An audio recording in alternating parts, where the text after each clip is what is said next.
TSPSC పత్రాల leakage పై బీజేపీపై మంత్రి కేటీఆర్ అనుమానం వ్యక్తం చేయడం పట్ల బీజేపీ నేతలు ఆగ్రహం వ్యక్తం చేస్తున్నారు.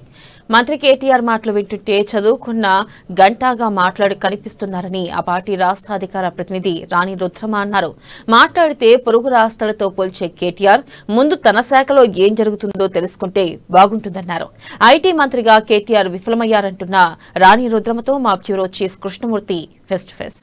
రాష్ట్రంలో టీఎస్పీఎస్సీ పేపర్ లీకేజీలు వరుస పేపర్ లీకేజీల విషయంలో గందరగోళం నెలకొన్నది. బీజేపీ దీని మీద రాజీ లేని పోరాటం చేస్తామని సిద్ధమైంది. ఇప్పటి వరకు గత వారం రోజులుగా బీజేపీ పోరాటం చేస్తుంది. దీనిపైన స్పందించేందుకు అంటే మంత్రి కేటీఆర్ స్పందిస్తూ బీజేపీనే తప్పుపట్టే విధంగా మా మీడియా సమావేశంలో మాట్లాడు. దీని మీద మనతో పాటు బీజేపీ అధికార ప్రతినిధి రాణి రుద్రమ గారు మాట్లాడదాం. చెప్పండి మేడం, అంటే బీజేపీతో సంబంధం ఉంది అంటే వరుసగా మేము టీఎస్పీఎస్సీ నోటిఫికేషన్ ఇచ్చినప్పుడు బండి సంజయ్ దీని వెనుక కుట్ర ఉంది అన్నాడు. కాబట్టి ఆయన ప్రమేయం ఉందో బీజేపీని విచారణ చేయమని కోరుతున్నామని చెప్పేసి మంత్రి ఈ రోజు జరిగిన మీడియా సమావేశంలో చెప్పారు. దీని మీద మీరేమంటారు? అంటే కేటీఆర్ గారికి మతి భ్రమించింది అంటాం మేము. ఇవాళ కనీసం చదువుకున్న ఏమంటారు శుంఠలు అంటారు చూసారా, చదువుకున్న శుంఠ కేటీఆర్ గారు ఇవాళ వాళ్ళ ప్రభుత్వంలో వాళ్ళ ప్రభుత్వానికి సంబంధించినటువంటి ఒక స్వయం ప్రతిపత్తి కలిగినటువంటి సంస్థలో ఇవాళ ఐటీ సేవలకు జరిగినటువంటి ఐటీ సేవల లోపంతో పేపర్ లీకేజీ జరిగితే సిస్టమ్స్ నుంచి డేటా హ్యాక్ అయితే ఇవాళ దానికి నైతిక బాధ్యత వహించి రాజీనామా చేయాల్సింది బదులు ఎవడో చేసిన నిందితులలో ఒకడట ఎప్పుడో ఎన్నడో కండువా వేసుకుని ప్రచారం చేస్తే భారతీయ జనతా పార్టీ తరఫున వాళ్ళ వెనకాల కుట్ర ఉంది, వాళ్ళ వెనకాల పార్టీకి ఆపాదించి పార్టీ అధ్యక్షునికి ఆపాదించేంత తెలివి తక్కువ శుంఠ తయారైండు కేటీఆర్ గారు అని నేనంట. ఎందుకంటే అసలు మీకు కనీసం ఆలోచన నిజంగానే సరే ఒకవేళ అతను భారతీయ జనతా పార్టీ ఓడా కాంగ్రెస్ ఓడా బీఆర్ఎస్ ఓడా ఎవడో అనుకుందాం, నిందితుడు ఎవరో అనుకుందాం, అంటే వాళ్ళు వచ్చి హ్యాక్ చేసుకపోయేంత బలహీనమైనటువంటి అడ్మినిస్ట్రేషన్ ఉన్నట్టే కదా నీ దగ్గర. లోపం ఎవరిది?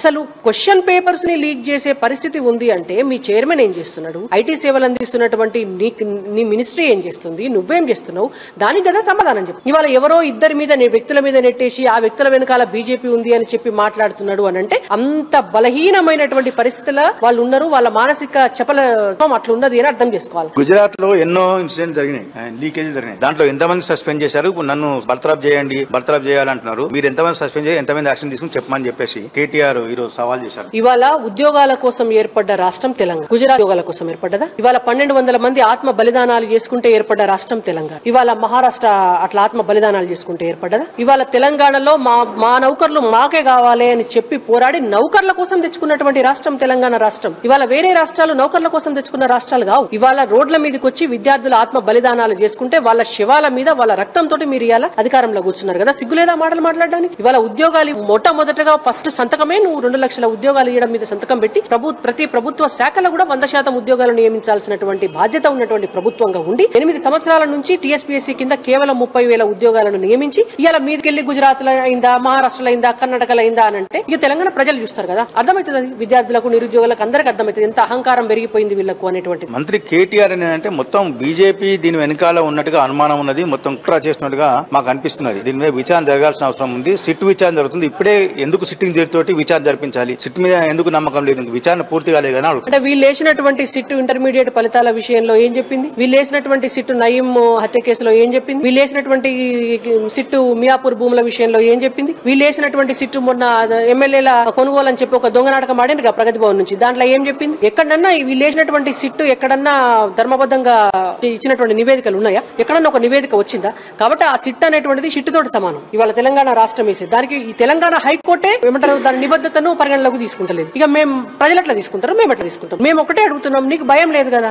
బాధ్యత లేదు కదా, నువ్వు అంటున్నావు కదా బీజేపీ ఉన్నది అంటున్నావు కదా, నువ్వు హైకోర్టు సిట్టింగ్ జడ్జితో విచారణ చేయించు, సిబిఐకి ఇచ్చే ఎవరంటారు? మేము ఆపుతున్నామా? బీజేపీ ఉందని చెప్తున్నావు కదా, నువ్వు ఇవ్వు మరి విచారణకి తెలుస్తుంది కదా. ఆడ బీజేపీ ఉన్నదా, నీ ఐటీ శాఖ ఉన్నదా, నిన్ను రాజీనామా చేయించాల్సి వస్తుందా, లేదా మీ చెల్లెలు ఉన్నదా, ఇవన్నీ కూడా బయటకు వస్తాయి కదా. అయితే మొత్తంగా బీజేపీ పాత్ర లేదు అంటున్నప్పటికీ అయితే విద్యార్థులకు సంబంధించినటువంటి కొన్ని సౌకర్యాలు రాష్ట్ర ప్రభుత్వం కల్పించాలి. ఉన్నతాధికారుల సమావేశం నిర్వహించాము, దానికి సంబంధించి మేము కొన్ని నిర్ణయాలు తీసుకున్నామని చెప్పారు. అంటే 24/7 కోచింగ్ సెంటర్ తెరచుంచడం కానీ, లేదంటే వాళ్ళకు భోజన సౌకర్యము, మిగతా ఆన్లైన్ పేపర్స్ అందుబాటులో, ఆన్లైన్ షీట్లను అందుబాటులో ఉంచడం వీటని చేస్తాం. అంటే దీని మీద మీకు సంతృప్తి కలగలేదంటారా మీరు? వాళ్ళకి ఆల్రెడీ మెటీరియల్ ఉన్నది, వాళ్ళు చదువుకున్నారు, వాళ్ళ దగ్గర మెటీరియల్ ఉంది, వాళ్ళు చదువుకున్నారు, ఎగ్జామ్ అపియర్ అయ్యారు. ఇలా కొత్తగా వీళ్ళు మెటీరియల్ ఆన్లైన్ లో పెడతారట, మళ్ళీ ప్రింట్ వాళ్ళే తీసుకోవాలి. వాళ్ళకేం ఫ్రీగా వీళ్ళు ఇస్తలేరు కదా. వీళ్ళు భోజనం పెడతామంటున్నారు, పెట్టండి, మంచిదే, పెట్టడం మీ బాధ్యత, అది మీరు ఖచ్చితంగా చేయవలసింది. దాంతో పాటు ఇన్నాళ్ళు వాళ్ళు చదువుకోవడానికి అయినటువంటి ఖర్చులో కొంతైనా మీరు ఇవాళ ఖచ్చితంగా ప్రతి విద్యార్థికి 1,00,000 రూపాయలు ఇవ్వవలసిందే అని చెప్పి మేము డిమాండ్ చేస్తాం. Thank you.